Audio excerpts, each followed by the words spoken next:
आजच्या या ऑनलाईन सभेमध्ये, ऑनलाईन चर्चमध्ये मी तुमचे सर्वांचं मनापासून स्वागत करतो.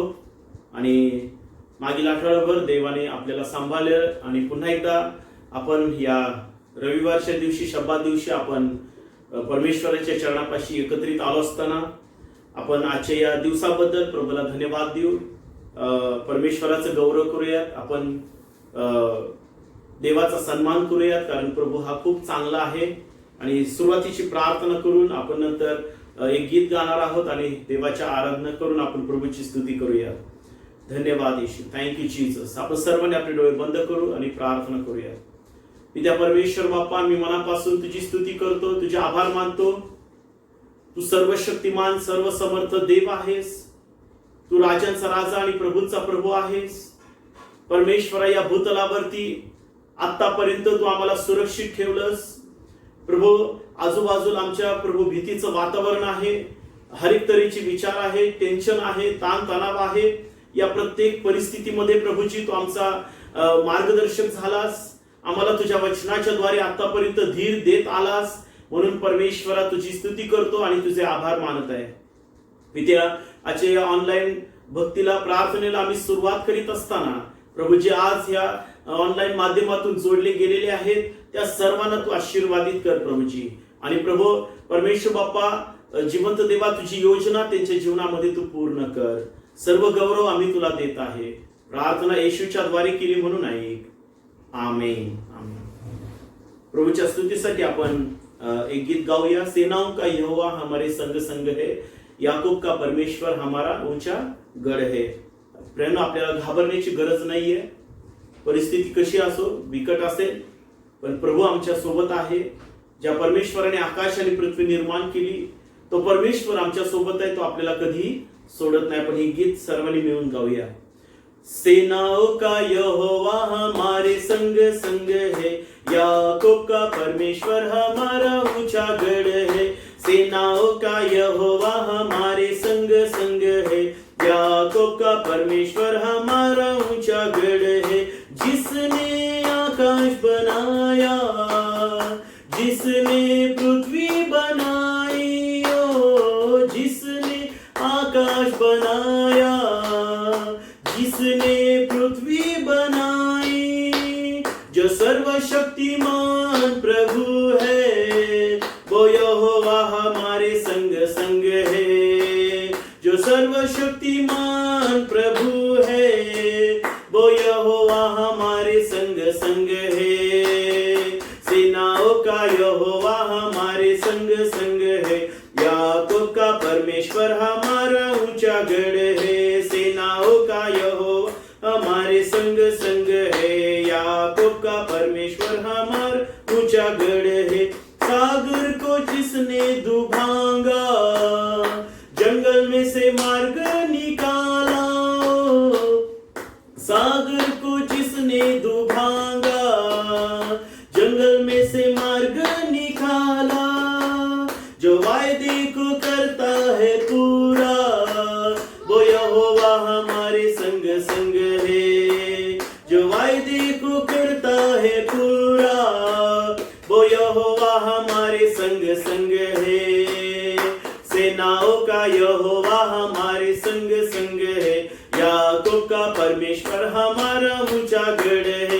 सेनाओं का यहोवा हमारे संग संग है, याकूब का परमेश्वर हमारा ऊंचा गढ़ है. लाजरस को जिसने जिलाया, जक्कई को जिसने बचाया, ओ लाजरस को जिसने जिलाया, जक्कई को जिसने बचाया. जिसके लिए सब कुछ है संभव, वो यहोवा हमारे संग संग है. जिसके लिए सब कुछ है संभव, वो यहोवा हमारे संग संग है.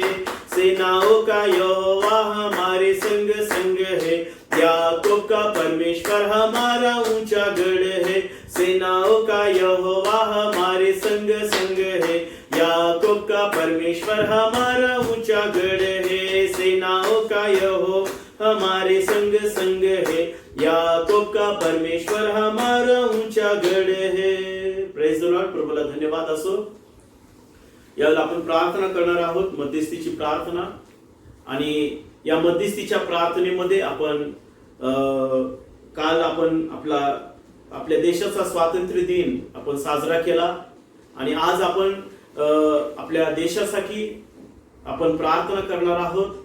ज्या देशामध्ये प्रभूने आपल्याला जन्म दिलेला आहे तो देश, जे आपली मातृभूमी आहे, की जे आपल्याला नाही का आपला जन्म देऊन प्रभूने आपल्याला या देशामध्ये आणलेला आहे आणि त्या देशासाठी प्रार्थना करणं ही आपल्या प्रत्येकाची जबाबदारी आहे.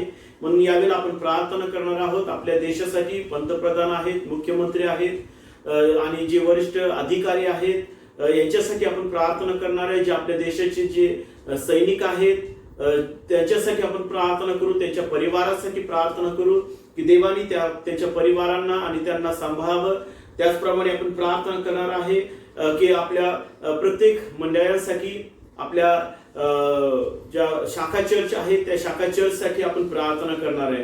यावेळेला आपण सर्वांनी आपले डोळे बंद करूया आणि प्रार्थना करूया आणि या प्रार्थनेमध्ये आपण सर्वजण देवाच्या आत्म्याने आपण समरूप होऊया, देवाच्या आत्म्याने आपण एकत्र येऊयात आणि त्या देवाच्या चरणापाशी आपण प्रार्थना करूया. आपण सर्वांनी डोळे बंद करू. स्वर्गीय पिते, आम्ही तुझे मनापासून उपकार स्तुती करतो.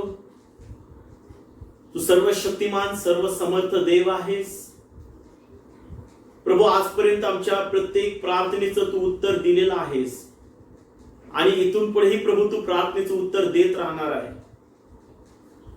म्हणून प्रभूजी, काल आम्ही आमच्या देशाचा स्वातंत्र्य दिवस साजरा केला आणि प्रभूजी आतापर्यंत आमच्या देशाला तू सांभाळलेला आहेस. या बिकट परिस्थितीतही प्रभूजी, जे कोरोनाचं भय, कोरोनाचं जे परमेश्वर बाप्पा व्हायरस आहे, हर एक प्रभूजी राज्यामध्ये, प्रत्येक गावामध्ये, जिल्ह्यामध्ये, तालुक्यामध्ये आहे प्रभूजी. प्रभू परमेश्वरा, त्याच्यापासून आमच्या देशाला तू सांभाळत आहेस म्हणून मी तुझी स्तुती करीत आहे. आमच्या देशामधून हा सर्व व्हायरस प्रभू लवकरात लवकर निघून जाऊ दे. जे काही प्रभूजी प्रभू जिवंत देव बाप्पा जे तज्ञ आहेत प्रभू, जे लस शोधण्याचा प्रयत्न करीत आहेत प्रभूजी, अहोरात्र ते कष्ट करीत आहेत प्रभू, त्यांच्या प्रयत्नांना तू यश दे. आणि आम्ही विश्वास ठेवतो की लवकरच आमच्या देशामध्येच ती लस विकसित होईल आणि परमेश्वर बाप्पा ह्याद्वारे प्रभू फक्त तुझं गौरव होईल. परमेश्वरा, आम्ही प्रार्थना करतो आमच्या देशाला प्रभूजी, तर जे शत्रू राष्ट्र आहेत त्यांच्यापासून प्रभू तू स्वास्थ्य दे. आमच्या देशामध्ये शांतता प्रस्थापित कर प्रभूजी. जे आमच्या देशाचे पंतप्रधान आहेत, त्याचप्रमाणे आमच्या महाराष्ट्राचे जे मुख्यमंत्री आहेत, जिवंत देव बाप्पा, जे आरोग्य मंत्री आहेत आणि जे वरिष्ठ अधिकारी आहेत, जे आमदार आहेत आणि प्रभूजी प्रभू प्रत्येक जिल्हा लेवलला, तालुका लेवल आणि प्रभू परमेश्वर बाप्पा ग्रामपंचायत लेवलला जे प्रभू जिवंत देवा, जे लोक प्रभू दिवस रात्र या कोरोनाशी लढत आहेत प्रभू, त्यांच्यासाठी आम्ही प्रार्थना करतो. आम्ही प्रार्थना करतो जे डॉक्टर्स आहेत, जे नर्सेस आहेत, त्यांच्यासाठी आम्ही प्रार्थना करीत आहोत प्रभू. तू त्या सर्वांना तुझी कृपा पुरव, तुझं आरोग्य आणि तुझा दैवी हात त्यांच्यावरती तू ठेव प्रभू. परमेश्वर बाप्पा, आमच्या देशातील जे परमेश्वर बाप्पा जे सैन्य आहे की जे अहोरात्र प्रभू परमेश्वर बाप्पा सीमेवरती राहून शत्रूंपासून आमच्या देशाला संरक्षण देत आहेत प्रभू. बायबल सांगतं की परमेश्वर जर नगर रक्षित नाही तर पहारी करायचे जागरण व्यर्थ आहे. आम्ही तुला विनंती करतो प्रभू की तू त्या प्रत्येक सैनिकांना प्रभू सुरक्षित ठेव प्रभू. तू त्यांची काळजी घे, त्यांच्या परिवाराची तू काळजी घे, त्यांच्या लेकरांची तू काळजी घे. तर देव बाप्पा, आम्ही प्रार्थना करीत आहे जसं आतापर्यंत आमच्या देशाला तू ठेवलंस तसंच तिथून पुढेही प्रभू आमच्या देशाला तू व्यवस्थित, सुरक्षित आणि आशीर्वादित तू कर प्रभू. आमच्या मंडळीच्या द्वारे ज्या ज्या भागामध्ये तुझ्या सेवा सुरू आहेत, मसवड भागासाठी आम्ही प्रार्थना करीत आहे, वाटर स्टेशन या भागासाठी आम्ही प्रार्थना करतो, संपूर्ण फलटण तालुक्यासाठी आम्ही प्रार्थना करतो प्रभू. जिथून जिथून तुझे लोक प्रार्थनेसाठी येत आहेत त्यांच्यासाठी आम्ही प्रार्थना करतो प्रभू. परमेश्वर बाप्पा, विश्वास ठेवणारे लोक, विश्वासणारे तुझी लेकरं आहेत त्यांच्यासाठी आम्ही प्रार्थना करतो प्रभू. परमेश्वर बाप्पा, या दिवसांमध्ये सुद्धा त्यांना काही कमी पडू देऊ नको. तरुण सिंहाला वान पडेल व त्याची उपासमार होईल, परंतु तुला शरण जाणाऱ्यांना कोणत्याही चांगल्या वस्तूची वान पडणार नाही. म्हणून पित्या प्रभू परमेश्वर बाप्पा, या सर्व ठिकाणामध्ये असलेले सर्व विश्वासणाऱ्यांना तू सांभाळ, त्यांची प्रत्येक इच्छा तू पूर्ण कर. त्याचप्रमाणे जे मुंबई विभागामध्ये सुद्धा प्रभूजी विश्वासणारे आहेत त्यांच्यासाठी सुद्धा मी प्रार्थना करतो प्रभू, त्या सर्वांनाही परमेश्वर बाप्पा तू सुरक्षित ठेव, आशीर्वादित कर प्रभूजी. देव बाप्पा, आम्ही प्रार्थना करीत आहे प्रभू, लवकरच आम्ही असा विश्वास ठेवतो की लवकरच आम्ही एकत्रित येऊ, लवकरच तुझ्या मंदिरामध्ये येऊ, तुझी आराधना करू, लवकरच परमेश्वर बाप्पा आम्ही सर्वजण एकत्रित येऊन एक उत्सव साजरा करू, जेणेकरून प्रभूजी परमेश्वर बाप्पा तुझा गौरव त्या मंदिरामध्ये होईल प्रभूजी. आणि आम्ही परमेश्वर बाप्पा ह्याच विश्वासाने आम्ही आमचं जीवन जगण्यासाठी तू सहाय्य कर. या दिवसांमध्ये सुद्धा तुझ्या वचनाचं पालन करावं, तुझ्या वचनाचं प्रभू आम्ही परमेश्वर आमच्या जीवनामध्ये लागूकरण करून घ्यावं, यासाठी सुद्धा प्रभू तुझं मार्गदर्शन आणि सहाय्य आणि मदत तू कर. इथून पुढची सर्व वेळ आम्ही तुझ्या हाती देत आहे. ही प्रार्थना प्रभू येशू ख्रिस्ताच्या नावात केली म्हणून ऐक. आमेन आमेन.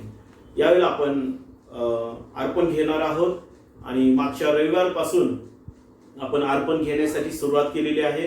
आणि जसं देवाच्या आत्म्याने मला सुचवलं त्याप्रमाणे जरी तुम्ही घरामध्ये असाल, घरामध्ये या सोशल मीडियाच्या माध्यमातून तुम्ही समोर प्रार्थनेला बसला असाल, तरी देखील आपण इथून पुढे लक्षात ठेवायचे की दर आठवडे आपण रविवारचं दान अर्पण घेणार आहोत. आणि जे काही तुम्ही प्रभूला देणार आहे त्याचं प्रतिफल परमेश्वर तुम्हाला नक्की देईल. आणि जे काही आपण प्रभूसाठी करू त्याचा आशीर्वाद मोबदला प्रभू आम्हाला देतो. आणि म्हणून प्रभूचं वचन असंही सांगते की जो संतोषाने देतो तो देवाला आवडतो. आपण संतोषाने आनंदाने आपण ते परमेश्वराला देऊयात आणि देण्याच्या द्वारे आपण देवाची आराधना करूयात आणि परमेश्वराचा आपण गौरव करणार आहोत. इथून पुढे दर रविवारी आपण अशा प्रकारे अर्पण घेणार आहोत. जे काही तुम्ही अर्पण तुमच्या घरामध्ये तुम्ही ठेवा ते तसंच ठेवा.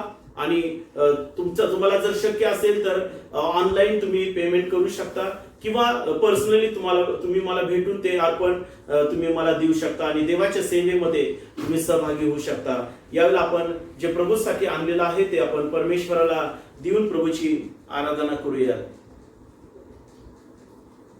आपण यावेळेला प्रार्थना करू. जे अर्पण आपण घेतलेलं आहे त्या अर्पणासाठी आपण प्रार्थना करू आणि देवाला विनंती करू की देवा तू आम्हाला सहाय्य कर की अजून आम्ही देण्याच्या द्वारे प्रभू तुझी सेवा करावी. यावेळेला आपण 2 शब्दाची प्रार्थना करू. देव बाप्पा, मी तुझे मनापासून आभार मानतो. जरी ऑनलाईन आमची प्रार्थना होत आहे दर रविवारी, जर ऑनलाईन प्रार्थना होत आहे तर आम्ही ऑनलाईन सुद्धा अर्पण घेत आहोत आणि ह्याद्वारे आमचा विश्वासूपणा आम्ही तुला प्रगट करीत आहोत. प्रभू, आम्ही खरंच तुझ्याशी विश्वासू आहोत प्रभू, हे आम्ही परमेश्वर बाप्पा दाखवण्याचा आम्ही प्रयत्न करीत आहोत. आणि आम्ही जे काही करणार आहोत ते संतोषाने करणार आहे, कारण वचन सांगते की जो संतोषाने देतो तो परमेश्वराला आवडतो. म्हणून ज्या लेकरांनी संतोषाने आपले अर्पण तुला दिलेले आहेत त्या सर्वांना तू आशीर्वादित कर. प्रभू परमेश्वर बाप्पा, या अर्पणांचा उपयोग तुझ्या सेवेसाठी आणि तुझ्या गौरवासाठी होऊ दे. जी लेकरं प्रभू, ज्या लेकरांनी आपले दशांशही प्रभू दिले असतील पित्या परमेश्वर बाप्पा, दिलेले आहेत प्रभूजी परमेश्वर बाप्पा, त्यांनाही तू आशीर्वादित कर आणि ह्या सर्व अर्पणांच्या द्वारे प्रभू तुझं गौरव होऊ दे. प्रभू येशू ख्रिस्ताच्या द्वारे मागतो म्हणून तू ऐक. आमेन. यावेळेला आपण देवाच्या वचनाकडे वळणार आहोत आणि प्रभूचं वचन जे आज आमच्यासाठी परमेश्वराने आणलेलं आहे ते आपण त्याच्यावर मनन करणार आहोत. मागच्या रविवारी मी एक विषय घेतला होता आणि तोच विषय पुढे मी कंटिन्यू करत आहे आणि मी तो विषय सांगितला होता की खरे ख्रिस्ताची कोण आहे, कोण आहेत खरे ख्रिस्ताचे. आणि ह्यामध्ये पवित्र शास्त्रामधून मी तुम्हाला सांगितलं की जे प्रभूचे खरे आहेत ते प्रभूच्या प्रत्येक आज्ञा पाळणारे आहेत. आणि त्याबद्दल मी थोडक्यात तुम्हाला सांगतो की जे प्रभूचे आहेत ते कसे असतात. जे प्रभूचे कोण आहेत तर ज्यांना खरा पश्चाताप झालेला आहे, ज्यांना खरा मनापासून पश्चाताप झालाय, म्हणजे आपल्या पापांची पूर्णपणे त्यांनी क्षमा मागून पूर्णपणे त्यांनी वाईट मार्गातून पुन्हा ते प्रभूकडे आलेले आहेत. असे जे लोक आहेत, असे जे विश्वासणारे आहेत तेच खरे प्रभूचे आहेत. आणि जे प्रभूच्या मार्गामध्ये चालणारे आहेत, प्रभूच्या आज्ञांचं पालन करणारे आहेत, असे लोक हे प्रभूचे आहेत. आणि त्याबद्दल मी तुम्हाला सांगितलं की त्याचे काही गुण आहेत त्या खऱ्या ख्रिस्ताची जे आहेत, खरे विश्वासणारे जे आहेत त्यांचं जे गुण आहे त्याबद्दल मी मागच्या आठवड्यामध्ये तुम्हाला सांगितलं होतं. पहिली गोष्ट मी तुम्हाला सांगितली की तो व्यक्ती देव नाही का, तो व्यक्ती देव त्याचा पिता झालाय नाही का, परमेश्वर त्याचा पिता झालाय, म्हणून तो देवाच्या पुत्रांना, देवाच्या कन्यांना शोभल असं तो व्यक्ती जीवन जगण्याचा तो प्रयत्न करीत असतो. म्हणजे प्रत्येक गोष्ट देवाच्या इच्छेप्रमाणे तो करण्याचा प्रयत्न करीत असतो. दुसरी गोष्ट मी सांगितलं की ख्रिस्ताला तो प्रभू मानतो. तो व्यक्ती ख्रिस्ताला काय करत असतो, प्रभू मानत असतो. आणि त्याच्या कामाच्या ठिकाणी तो जिथं राहतो तिथं आणि जिथं तो आपले जीवन जगतो त्या ठिकाणी तो प्रभूच आहे, तो येशूच आहे हे सांगण्यासाठी तो कधीही लाजत नाही, घाबरत नाही, तर उघडपणे तो प्रभूवर विश्वास ठेवून आपलं जीवन जगण्याचा तो व्यक्ती प्रयत्न करीत असतो. तोच खरा ख्रिस्ताचा आहे. आणि त्याच्यामध्ये मी बरेचसे शास्त्र संदर्भ दिलेले आहेत. आणि जर तुम्हाला ह्याच्याबद्दल ह्या जे मी दोन गुण सांगितले त्याच्याबद्दल तुम्हाला जर अजून माहिती पाहिजे असेल तर गेल्या रविवारचा तुम्ही संदेश पाहू शकता आपल्या YouTube चॅनलवरती. आज पुढे मी पुढच्या गोष्टी तुम्हाला सांगणार आहे की तो जो व्यक्ती आहे तो व्यक्ती कसा असतो किंवा त्याच्यामध्ये गुण कोणते आहेत. जो खरा ख्रिस्ताचा आहे, जो खरा प्रभूचा आहे, त्याच्यामध्ये कोणते गुण आहेत. तर तिसरं गुण मी तुम्हाला सांगितलंय ते म्हणजे पवित्र आत्मा त्याच्या अंतःकरणात वस्ती करण्यासाठी येतो. जो खरा ख्रिस्ताचा आहे, जो खरा प्रभूचा आहे, त्याच्यामध्ये देवाचा आत्मा वस्ती करण्यासाठी येतो. रोमकरासपत्र याचा 8वा अध्याय, रोमकरासपत्र याचा 8वा अध्याय आणि 9 वचनापासून आपण वाचणार आहोत. जो खरा प्रभूचा आहे, जो खरा ख्रिस्ताचा आहे, त्याच्यामध्ये तिसरं गुणलक्षण किंवा गुण असतो. तो म्हणजे कोणता, तर पवित्र आत्मा त्याच्या अंतःकरणामध्ये वस्ती करण्यास येतो. त्याच्या अंतःकरणात वस्ती म्हणजे राहण्यासाठी तो येतो. आपण काढूया रोमकरासपत्र 8वा अध्याय 9वं वचन. परंतु तुम्हामध्ये जर देवाचा आत्मा वस्ती करीत आहे, बघा, जर तुम्हामध्ये देवाचा आत्मा वस्ती करीत आहे तर तुम्ही देहाच्या अधीन नाही, आत्म्याच्या अधीन आहात. जर कोणाला ख्रिस्ताचा आत्मा प्राप्त झालेला नसेल तर तो ख्रिस्ताचा नाही. पण ख्रिस्त तुम्हामध्ये असेल तर शरीर जरी पापामुळे मेलेले आहे तरी आत्मा नीतिमत्वामुळे जीवन आहे. ज्याने येशूला मेलेल्यातून उठविले त्याचा आत्मा जर तुम्हामध्ये वस्ती करीतो, तर ज्याने ख्रिस्त येशूला मेलेल्यातून उठविले तो तुम्हामध्ये वस्ती करणारे आपल्या आत्म्याने तुमची मर्त्य शरीरेही जिवंत करेल. ज्याच्यामध्ये जो प्रभूचा आहे, जो खरा प्रभूसाठी जीवन जगणार आहे, त्याच्यामध्ये ही सर्वात महत्वाची गोष्ट आहे किंवा त्याच्यामध्ये हा सर्वात महत्वाचा गुण आहे. तो म्हणजे कोणता, तर त्याच्यामध्ये देवाचा आत्मा वस्ती करण्यासाठी येतो. मग जर देवाचा आत्मा त्याच्यामध्ये वस्ती करण्यासाठी येतो तर त्याला पूर्णपणे देवाचा आत्मा चालवत असतो. पूर्णपणे देवाचा आत्मा त्याला चालवत असतो. तुम्हाला माहिती आहे, 1 कोरिंथ याचा 3रा अध्याय आणि 16 वचन आम्हाला काय सांगतं. 1 कोरिंथ याचा 3रा अध्याय आणि 16 वचन. तुम्ही देवाचे मंदिर आहात आणि तुम्हामध्ये देवाचा आत्मा वास करीतो हे तुम्हाला ठाऊक नाही काय. बघा, हे आम्हाला पूर्णपणे माहिती पाहिजे की देवाचा आत्मा आपल्या हृदयामध्ये वस्ती करतो. जो व्यक्ती प्रभूचा आहे त्याच्यामध्ये देवाचा आत्मा येऊन वस्ती करीत असतो.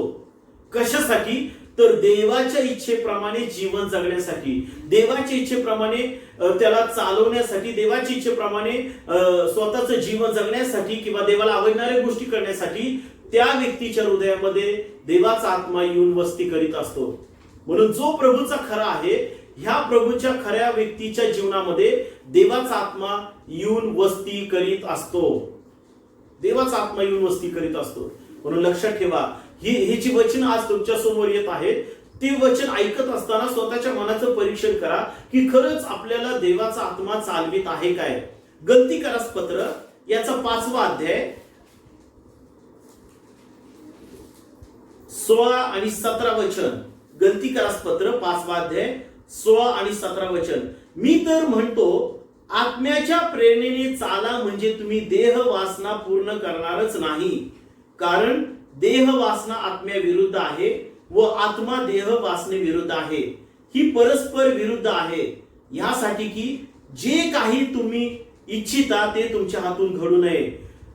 प्रियानो, ज्याच्यामध्ये देवाचा आत्मा आहे किंवा ज्याला देवाचा आत्मा चालवतोय तो व्यक्ती देहाचं ऐकत नाही, देहाच्या विचारांप्रमाणे तो चालत नाही, देहाच्या अधीन तो नाही, तर आत्म्याच्या अधीन असल्यामुळं तो प्रत्येक गोष्ट देवाच्या इच्छेप्रमाणे करण्याचा तो व्यक्ती प्रयत्न करीत असतो. लक्षात ठेवा, देह जो आहे आमचा देह देवाचं वचन कधीच पाळू देत नाही. देह आम्हाला नेहमी जगाकडे ओढत असतो, देह आम्हाला नेहमी पापाकडे ओढत असतो आणि म्हणून आम्हाला देवाच्या आत्म्याच्या प्रेरणेने चालणं गरजेचं आहे. आणि जो खरा व्यक्ती आहे प्रभूमध्ये, जो खरा ख्रिस्ताचा आहे, त्याच्यामध्ये देवाचा आत्मा असल्यामुळं तो व्यक्ती प्रत्येक वेळेला प्रभूच्या आत्म्याचं ऐकून प्रभूच्या आत्म्याच्या मार्गदर्शनाने तो व्यक्ती चालत असतो. लक्षात ठेवा, देह वासना जे आहे हे देह वासना आत्म्याच्या विरुद्ध आहे. म्हणजे काय की देह आम्हाला नाही का, जे देवाच्या गोष्टी आहेत, जे देवाच्या आज्ञा आहेत ते पाळण्यासाठी आम्हाला अडखळ बनतो. म्हणून आपण देवाचे लोक देहाप्रमाणे चालणारे नाही तर आत्म्याने चालणारे लोक असलं पाहिजे, अशी प्रभू आमच्याकडून अपेक्षा करतो. म्हणून ही महत्वाची गोष्ट लक्षात ठेवा की ज्या व्यक्तीमध्ये जो व्यक्ती खरा प्रभूचा आहे तो व्यक्ती देवाच्या आत्म्याच्या प्रेरणेने चालणार आहे. आणि ह्याच गलती करायच्या पत्रामध्ये 5वा अध्याय 24 वचनापासून जर आम्ही वाचलं तर आम्हाला अजून बऱ्याचशा गोष्टी पाहायला मिळतील. 24 वचन, गलती करास पत्र 5वा अध्याय 24 वचन. जे ख्रिस्त येशूचे आहेत त्यांनी विकार व वासना यांच्यासह देह स्वभाव वधस्तंभावर खिळला आहे. जे ख्रिस्त येशूचे आहेत, जे ख्रिस्त येशूचे आहेत त्यांनी काय केले, विकार व वासना, ज्या गोष्टी आम्हाला देवाच्या पासून दूर नेणाऱ्या आहेत, ज्या काही देहाच्या इच्छा आहेत, संसाराविषयी हुशारकी आहे, डोळ्यांच्या वासना ज्या आहेत, त्या गोष्टी वधस्तंभावर खिळलेल्या आहेत. म्हणजे येशूने त्या सगळ्यांवर विजय मिळविलेला आहे. आणि म्हणून आम्ही जर देवाच्या आत्म्याच्या प्रेरणेने चालत आहोत तर आपण सुद्धा त्याच्यामध्ये विजय मिळविलेला आहे. 25 वचन, आपण जर आत्म्याच्या सामर्थ्याने जगतो तर आपण आत्म्याच्या प्रेरणेनेच चालावं. आत्म्याच्या सामर्थ्याने जर आम्ही जगत असेल, पवित्र आत्म्याच्या सामर्थ्याने जर आम्ही जगत असेल तर लक्षात ठेवा, तर आम्ही आत्म्याच्या प्रेरणेनेच चालणारे असलं पाहिजे. कारण देवाचा आत्मा आम्हाला देवाच्या आज्ञा मोडू देत नाही. देवाचा आत्मा आम्हाला प्रत्येक देवाची आज्ञा पाळण्यासाठी मदत करणार आहे. म्हणून जो प्रभूचा खरा आहे तो प्रभूच्या आत्म्याने चालणारा आहे. त्याच्यानंतर 26 वचन, आपण पोक अभिमान बाळगणारे, एकमेकांना चीड आणणारे व एकमेकांचा हेवा करणारे होऊ नये. पोक अभिमान बाळगणारे, पुष्कळ लोक नाही का प्रभूमध्ये असतात, ते म्हणतात की मी प्रभूमध्ये आहे, ते म्हणतात की मी प्रभूवर विश्वास ठेवलेला आहे, ते म्हणतात की मी खरा ख्रिस्ताचा आहे, परंतु ते पोक अभिमान बाळगणारे असतात. पोक अभिमान की त्यांच्या त्या अभिमानामध्ये काही तथ्य नसतं. त्याच्यानंतर पुढे असं लिहिलं की एकमेकांना चीड आणणारे ते लोक असतात, एकमेकांना चीड आणणारे आणि एकमेकांचा हेवा करणारे असतात. म्हणून आम्हाला असं व्हायचं नाहीये. आम्हाला पवित्र आत्म्याच्या द्वारे आपलं जीवन आपल्याला जगायचं आहे. पवित्र आत्मा जर आमच्यामध्ये आहे तर आम्ही कोणत्याच पोकळ अभिमान आम्ही बाळगणार नाही. अनेक लोकांना स्वतःच्या संपत्तीचा, स्वतःच्या पैशाचा, स्वतःच्या घराचा, स्वतःच्या लेकरांचा अभिमान असतो. ठीक आहे, चांगली गोष्ट अभिमान बाळगणं, परंतु आम्हाला प्रभूचा अभिमान बाळगणारे लोक आम्ही व्हायचं आहे. आम्हाला प्रभूच्या आज्ञा महत्वाच्या असल्या पाहिजेत. आम्हाला प्रभूच्या आज्ञांचा अभिमान आम्हाला बाळगायचा आहे. आम्हाला देवाच्या आत्म्याच्या द्वारे आम्हाला आमचं जीवन जगायचं आणि तेव्हाच आपण प्रभूचे खरे लोक आणि खरे ख्रिस्ताचे आम्ही होऊ शकतो. चौथी गोष्ट, जे प्रभूचे खरे आहेत त्यांच्यामध्ये कोणता स्वभाव असतो, तर जे ख्रिस्ताचं शरीर, ख्रिस्ताचे शरीर, जिला मंडळी म्हटलंय, ख्रिस्ताचे शरीर ही मंडळी, म्हणजे मंडळीमध्ये त्या मंडळीचा तो एक अवयव बनतो. जर एखादा व्यक्ती मंडळीमध्ये येतो, चर्चमध्ये येतो, तर तो व्यक्ती मंडळीचा एक अवयव बनतो. एक मंडळीचा अवयव बनल्यामुळं मंडळीमध्ये प्रभू ज्या उद्देशाने त्याला घेऊन येतो तो उद्देश ओळखून प्रभूच्या मंडळीमध्ये प्रभूच्या शरीराची तो सेवा करणारा असतो. तो व्यक्ती जो खरा ख्रिस्ताचा आहे, तो मंडळीमध्ये प्रभूने आणल्यानंतर मंडळीमध्ये प्रभूने त्याला कशासाठी आणलेला आहे, प्रभू मंडळीमध्ये तो का आलेला आहे हे ओळखून मंडळीची सेवा करणारा तो व्यक्ती असतो. आणि म्हणून आपण जर उदाहरण बघितले सुरुवातीच्या मंडळीमध्ये, प्रेषितांची कृत्ये याचा 2रा अध्याय, त्याच्यामध्ये आम्हाला सुरुवातीच्या मंडळांमधले विश्वासणारे लोक कसे होते त्यांच्याबद्दल आम्हाला शिकता येते, किंवा त्यांच्याकडून आम्हाला शिकता येतं की ते लोक कशा प्रकारचं आपलं जीवन जगत होते. प्रेषितांची कृत्ये 2रा अध्याय 42 वचन. ते प्रेषितांच्या शिक्षणात आणि सहवासात, भाकर मोडण्यात व प्रार्थना करण्यात तत्पर असत. जे ज्यांना परमेश्वर मंडळीमध्ये घेऊन येतो, चर्चमध्ये घेऊन येतो, तो व्यक्ती खरा ख्रिस्ताचा आहे. आणि तो व्यक्ती प्रभूच्या देहाला किंवा प्रभूची जी मंडळी आहे, शरीर आहे, त्या शरीरामध्ये आपली जबाबदारी ओळखून तो पूर्ण पार पाडण्याचा प्रयत्न करतो. जसं सुरुवातीच्या मंडळीमध्ये ते लोक जे मंडळीचं जे धार्मिक जीवन आहे ते कसं होतं त्याच्याबद्दल आम्हाला या प्रेषितांच्या कृत्यांमध्ये पाहायला मिळतं. व ते हेडिंग तेच लिहिले की ख्रिस्ती मंडळीचे धार्मिक जीवन. त्या मंडळीतले लोक कसे होते, तर ते प्रेषितांच्या शिक्षणात, देवाच्या सेवकाच्या शिक्षणामध्ये, देवाचा सेवक जे काही वचनातून बोलतो त्या वचनामध्ये आणि सहवासामध्ये भाकर मोडण्यात व प्रार्थना करण्यात तत्पर असत, तयार असत. पण आज जवळजवळ 4 महिने होऊन गेले, मंडळीने का चर्च बंद आहे.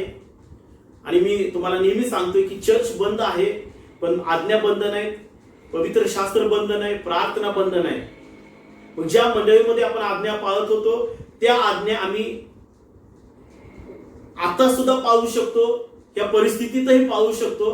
तुम्ही असा विचार करू नका की आता चर्च बंद आहे, सगळं बंद आहे आणि मग ते चर्च मधल्या आज्ञा कशा पाळायच्या. ज्याला देवाच्या आज्ञा पाळायचं आहे तो कसंही आज्ञा पाळतो. म्हणून मागच्या रविवारपासून मी नाही का आपण ऑनलाईन अर्पण घ्यायचं सुरुवात केलेली आहे. चर्च बंद असलं म्हणून काय झालं, दर रविवारचं जे अर्पण आहे ते आम्ही परमेश्वराला दिलं पाहिजे. म्हणून जो खरा प्रभूचा आहे, जो खरा ख्रिस्ताचा आहे, तो व्यक्ती नेहमी प्रभूच्या मंडळीमध्ये प्रत्येक गोष्टीमध्ये तयार असतो.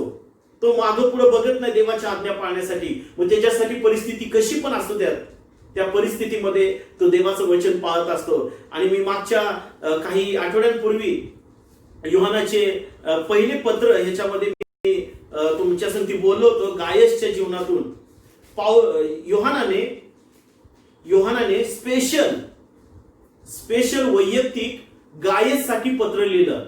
योहानाची 3रे पत्र जर आम्ही बघितलं तर त्या 3ऱ्या पत्रांमध्ये पहिल्या वचनापासून जर आम्ही वाचलं तर गायस बद्दल योहानाला लिहावंसं वाटलं, कारण त्याचं खरोखर तो देवाशी प्रत्येक गोष्टीमध्ये प्रामाणिक होता, विश्वासू होता. आणि त्या काळामध्ये मंडळांमध्ये किंवा जे अशी काही मिशनरी सेवा करणारे होते, सुवार्ता सांगत गावोगावी फिरणारे सेवक होते, ते प्रत्येक गावामध्ये जायचे, तिथं सेवा करायचे. आणि त्या गावामध्ये कुणीतरी असे जे विश्वासणारे होते ते विश्वासणारे त्यांना मदत करायचे. आणि योहानाने ज्या गायस बद्दल लिहिलंय ते मंडळीचं नाव माहित नाही, परंतु आशिया मायनरमध्ये जे मंडळी स्थापन केले होते त्या मंडळांमधला हा एक विश्वासू, प्रामाणिक आणि खरोखर देवाला आवडणारं जीवन जगणारा तो व्यक्ती होता. आणि त्याच्याबद्दल योहान काय म्हणतो आपण काढूया. योहानाचे 3रे पत्र, याचा एकच अध्याय, त्याच्यामध्ये पहिल्या वचनापासून आपण वाचूया. प्रिय गायस, यास तुझ्यावर प्रीती करणारा वडील याच कडून, प्रिय बंधू, जसा तुझा आत्मा सुस्थितीत आहे तसे तुला सर्व गोष्टीत सुस्थिती व आरोग्य असावे अशी मी प्रार्थना करीतो. कारण तू सत्याने चालतोस अशी तुझ्याविषयी बंधुजनांनी येऊन साक्ष दिली. त्यावरून मला अत्यानंद झाला. माझी मुले सत्यात चालतात हे ऐकून मला आनंद होतो, तितका दुसऱ्या कशानेही होत नाही. प्रिय बंधू, अनोळखी बंधुजनांसाठी तू जे काही करीतोस ते विश्वासूपणाने करीतोस. त्यांनी मंडळी समोर तुझ्या प्रीतीविषयी साक्ष दिली. देवाला आवडेल अशा रीतीने तू त्यांना वाटे लावशील तर बरे करशील, कारण ते परराष्ट्रीय लोकांपासून काही एक न घेता ख्रिस्ताच्या नावासाठी बाहेर पडले आहेत. म्हणून आपण अशांचा पाहुणचार करावा, म्हणजे आपण सत्यामध्ये त्यांचे सहकारी व्हावे. हा जो गायस होता ना, हा गायस अनेक बंधुजनांना, अनेक सेवकांना, सेवक त्याच्या घरी राहायचे, मुक्काम करायचे आणि रस्त्यामध्ये किंवा प्रवासामध्ये लागणाऱ्या प्रत्येक ज्या काही गरजेच्या गोष्टी होत्या, गरजेचं सामान होतं, तो सामान त्या लोकांना तो मदत करीत होता. आणि ही गोष्ट तो एकच दिवस नाही तर सतत कंटिन्यू तो त्या गोष्टी करीत होता. देवाला आवडणारे तो गोष्टी करण्याचा प्रयत्न करीत होता. खरोखर जो खरा ख्रिस्ताचा आहे तो अशा प्रकारचं जीवन जगतो जसं गायस जीवन जगत होता. तुम्हाला माहिती आहे, गायस चारही गोष्टींमध्ये पूर्णपणे प्रामाणिक होता. पहिली गोष्ट, स्वतःच्या कुटुंबामध्ये त्याची जबाबदारी पण कुटुंबाची व्यवस्थित तो पार पाडत होता. दुसरी गोष्ट, त्याच्या कामाच्या ठिकाणी. तिसरी गोष्ट, मंडळीमध्ये. आणि चौथी गोष्ट, देवाच्या बाबतीत. सगळ्या गोष्टी व्यवस्थितरित्या तो नियोजन करून प्रत्येक गोष्ट करत होता. आज आम्हाला विचार करायचा आहे की या गायस प्रमाणे आमचं जीवन आहे काय? आम्ही खरंच ख्रिस्ताचे आहोत का? खरंच ख्रिस्ताचा आत्मा आम्हाला चालवत आहे काय? थोडा विचार करा.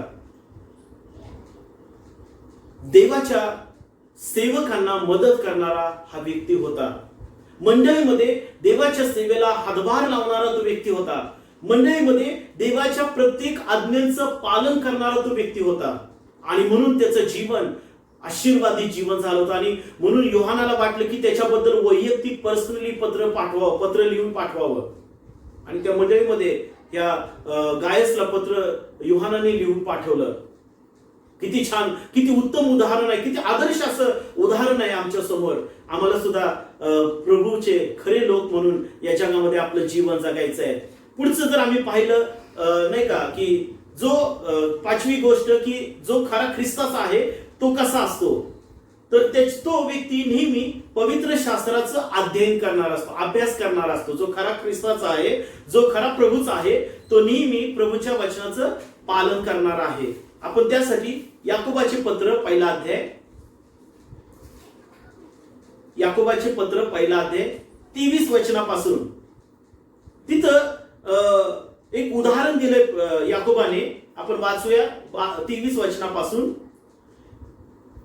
कारण जर कोणी वचन नुसते ऐकून घेतो व त्याप्रमाणे आचरण करीत नाही, तर तो आरशात आपले शारीरिक मुख पाहणाऱ्या माणसासारखा आहे. तो स्वतःला पाहून तेथून निघून जातो आणि आपण कसे होतो हे तेव्हाच विसरून जातो. जो खरा ख्रिस्ताचा व्यक्ती आहे तो व्यक्ती, त्याला माहिती आहे की त्याचं जीवन कसं आहे. जो खरा ख्रिस्ताचा आहे त्याला माहिती आहे की तो किती देवाशी प्रामाणिक आहे. परंतु इथं त्या व्यक्तीबद्दल लिहिले की जो नुसतं वचन ऐकतो आणि त्याप्रमाणे करत नाही. जो नुसतं वचन ऐकतो त्याप्रमाणे करत नाही, अभ्यास करत नाही, त्याचं अध्ययन करत नाही, त्या व्यक्तीबद्दल लिहिले की तो व्यक्ती आपले शारीरिक मुख पाहणाऱ्या, आरशात शारीरिक मुख पाहणाऱ्या व्यक्तीसारखा असतो. तो तिथून आरशामध्ये शारीरिक मुख पाहतो आणि निघून जातो. आणि तो कसा दिसत होता तो केव्हाच विसरून जातो. पुष्कळ लोक खूप वचन ऐकतात. आज सध्या ऑनलाईनवर प्रार्थना होत आहेत. अनेक चर्चेस, अनेक सेवक लोक अनेक ऑनलाईनच प्रार्थना घेत आहेत. अनेक संदेश आपण ऐकतो, अनेक सेवकांचे संदेश आपण ऐकतो, बऱ्याच गोष्टी ऐकतो. आपण दिवसभरामध्ये सतत मोबाईलवरच, सोशल मीडियावरच असतो आपण. मला सांगा, इतके संदेश आपण ऐकतो, इतकी वचन आपण ऐकतो, त्यातल्या किती गोष्टी पाळतो आपण? त्यातल्या किती गोष्टी आम्ही करतो? आपण फक्त ह्या व्यक्तीसारखं बनलोय सध्या.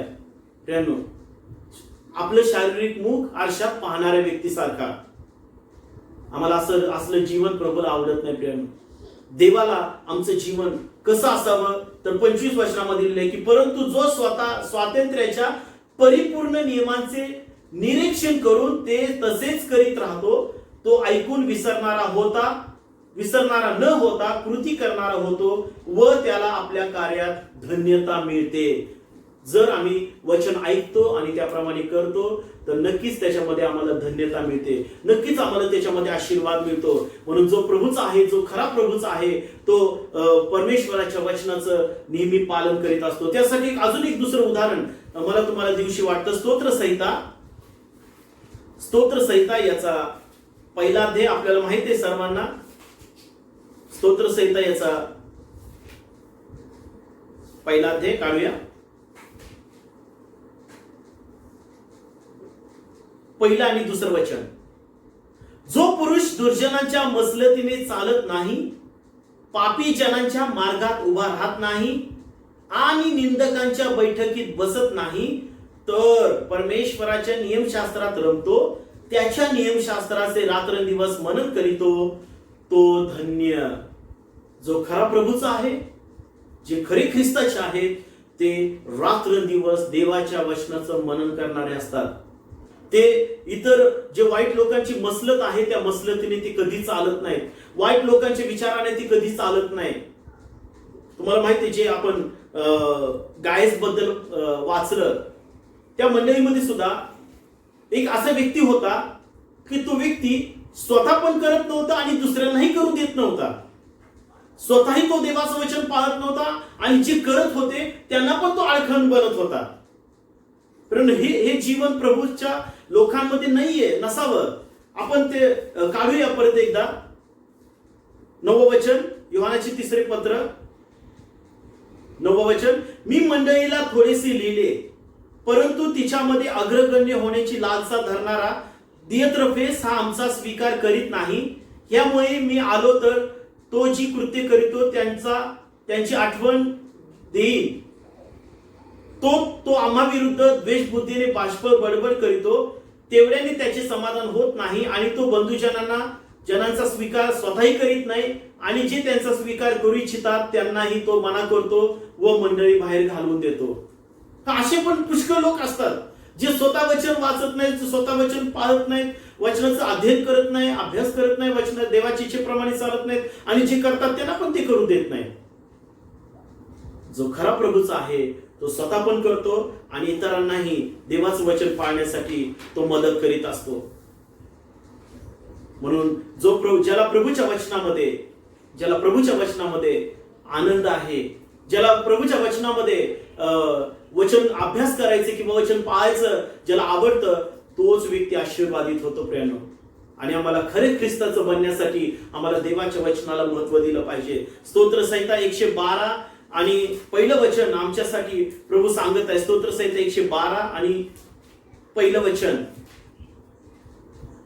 परमेश्वराचे स्तवन करा, जो मनुष्य परमेश्वराचे भय धरितो आणि ज्याचा हर्ष त्याच्या आज्ञांमध्ये आहे तो धन्य.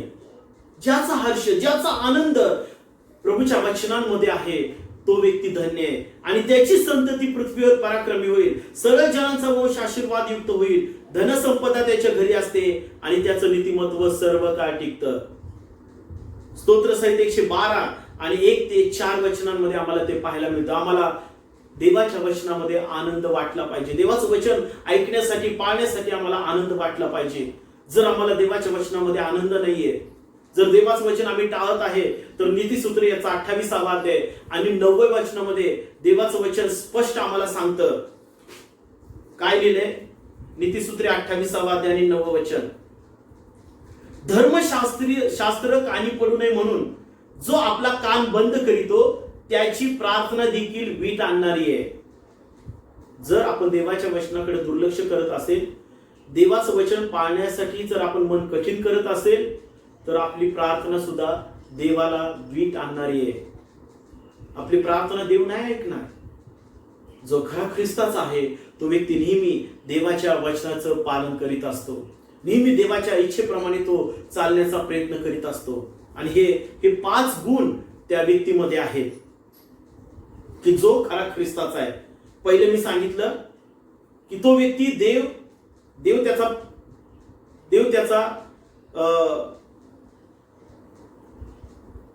पिता झालेला आहे आणि पित्याला शोभल असं तो जीवन जगत असतो. दुसरी गोष्ट, ख्रिस्ताला तो प्रभू मानत असतो. तो जिथं राहतो, जिथं जीवन जगतो, तिथं तो ख्रिस्ताला प्रभू मानत असतो आणि प्रभूची साक्ष सांगायला तो कधी घाबरत नाही आणि लाजत नाही. तो खरा ख्रिस्ताचा आहे. तिसरी गोष्ट, पवित्र आत्मा त्याच्या अंतःकरणामध्ये येऊन वस्ती करीत असतो. तो खरा ख्रिस्ताचा आहे. देवाच्या आत्मेच्या प्रेरणेने तो व्यक्ती चालत असतो.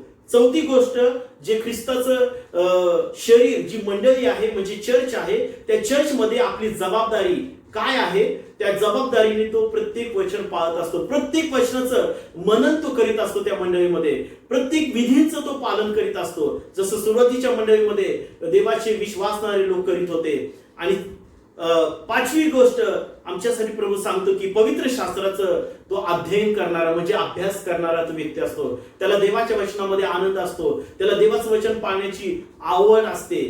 आणि ज्याला देवाच्या वचनाची आवड नाहीये त्याची प्रार्थना सुद्धा प्रभू म्हणतो, देवाचं वचन सांगतं की प्रार्थना सुद्धा वीट आणणारी आहे. देव त्याच्या प्रार्थनेकडे कधी लक्ष देत नाही. ज्याला देवाचं वचन महत्वाचं नाही त्याची प्रार्थना परमेश्वर कधी ऐकत नाही. हे मी नाही सांगत, हे बायबल सांगते. म्हणून आज आपण खरे ख्रिस्ताचे होऊया. आज आपण जे खरं प्रभूला आवडणारं जे जीवन आहे ते जीवन आपण जगण्याचा प्रयत्न करूयात. जे प्रभूचे आहे ते प्रभूचं जीवन, प्रभूला आवडणारं जीवन जगणारे लोक हे नेहमी आशीर्वादित होतात. यावेळेला आपण प्रार्थना करूया. देव बाप्पा, तुला धन्यवाद देतो, तुझी उपकार स्तुती करतो. तू सर्वशक्तिमान सर्वसमर्थ देव आहेस. मागील आठवड्यांपासून आम्ही परमेश्वर बाप्पा खरे ख्रिस्ताचे कोण आहेत आणि हे आम्ही पाहत असताना प्रभू आम्हाला समजून आलं की बरेचशा चुका आमच्यामध्ये होत्या, अनेक उणीवता होते प्रभू, आणि त्या आज आम्ही स्वीकारत आहोत. ही जी लेकरं आज प्रभू वचन ऐकत आहेत त्यांना ती वचन स्वीकारण्यासाठी मार्गदर्शन कर. प्रभूचं वचन त्यांच्या हृदयामध्ये तू परिपूर्ण कर पित्या. खरी ख्रिस्ताचे म्हणून जीवन जगण्यासाठी तू त्यांना मदत कर. नामधारी पुष्कळ आहेत, नुसतंच विश्वास ठेवणारे पुष्कळ आहेत. जसं वचन सांगते की बोलवलेले पुष्कळ आहेत परंतु निवडलेले थोडके आहेत. आम्हाला बोलवल्यांपैकी व्हायचं नाही तर निवडलेल्यांपैकी व्हायचं आहे. कारण जे निवडलेले असतात तेच खरं देवाच्या इच्छेप्रमाणे चालणारे असतात, तेच खरे ख्रिस्ताचे असतात. आणि जे खरे ख्रिस्ताचे आहेत ते नेहमी आशीर्वादित होतात. आणि हे वचन या प्रत्येकासाठी, आमच्या प्रत्येकासाठी तू आशीर्वादित कर. धन्यवाद देतो प्रभू, तू आजची प्रार्थना ऐकलीस. ही प्रार्थना प्रभू येशूच्या द्वारे केली म्हणून ऐक. आमेन. आणि आता देव बापाची प्रीती, प्रभू येशू ख्रिस्ताची कृपा, पवित्र आत्मेची गोड आणि प्रेम सहभागिता आणि त्याचं परिपूर्ण मार्गदर्शन आणि आशीर्वाद जे ऑनलाईन प्रार्थनेमध्ये जोडले गेलेले लेकर आहेत त्यांच्या बरोबर प्रभू येशू ख्रिस्तेपर्यंत सदोदित असो. आमेन. थँक्यू.